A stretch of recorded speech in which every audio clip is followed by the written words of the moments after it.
المغرب تحتفل، ولكن بعض الاستديوهات التحليلية في دول أخرى عندهم عزاء وحزن للأسف. في كل مباراة يخرجون في تيشيرت المنتخب الخصم للمنتخب المغربي.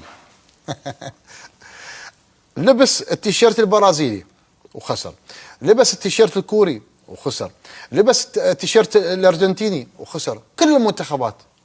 وبقت المغرب فوق السحاب مثل ما يقول لك اخواننا السعوديين.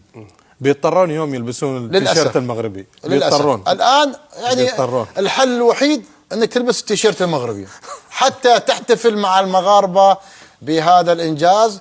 برامج رياضيه واستديوهات رياضيه تحتفل او تريد المنتخب الخصم ان يحقق انتصار على المنتخب المغربي. شوف، شاء من شاء وابى من ابى، الرايه الحمراء المغربيه هي من تسيدت المشهد في كاس العالم. نعم. للشباب، وهذا الشيء واقع وحقيقه لاداء مشرف لمدرب نزيه يعلم تماما كيف يوظف اللاعبين.